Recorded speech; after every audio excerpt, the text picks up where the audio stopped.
প্রথমে সবাইকে নমস্কার।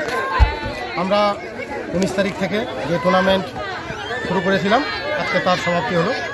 সমাপ্তি অনুষ্ঠান এই মুহূর্তে আমাদের প্রায় শেষ। ধন্যবাদ আপনাদের সকল মিডিয়া থেকে তথা আমাদের চিফ গেস্ট মাননীয় শ্রী কিশোরী মোহন সিংহ থেকে শুরু করে যারা আমাদের কার্যকর্তা ছিল সকলকে ধন্যবাদ।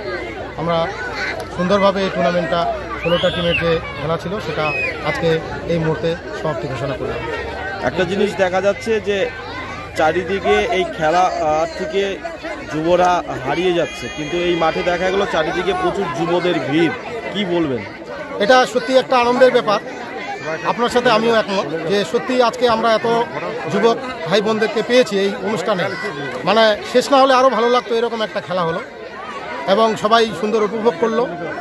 বর্তমান সময়ে যেভাবে যুবকরা যে একটা খারাপ দিশার দিকে এগিয়ে যাচ্ছে, মাদক সেবনের দিকে হোক বা সেই ধরনের কোনো খারাপ রাস্তার দিকে হোক, সেই রাস্তাটা থেকে হলেও কিছুটা যদি আমরা এই বার্তাটা দিতে পারি যে না, মাঠে আসুন, শরীরকে ঠিক রাখুন। যদি আপনি সুস্থ থাকতে চান তাহলে মাঠকে বেছে নিতে হবে, ফুটবলকে বেছে নিতে হবে, খেলাকে বেছে নিতে হবে। এই বার্তাই আমরা একটা ছোট প্রয়াস আমাদের এই রামকৃষ্ণ স্পোর্টিং ক্লাবের পক্ষ থেকে। কে জয়ী হলো দাদা? আমাদের এই টুর্নামেন্টে 16টা টিম ছিল, পাশাপাশি আমাদের পাশের দেশ নেপাল থেকেও প্রতিদ্বন্দ্বিতা করছিল। এখন আমাদের 16টা টিমের মধ্যে 2 টিম বিজয়ী হয়েছে।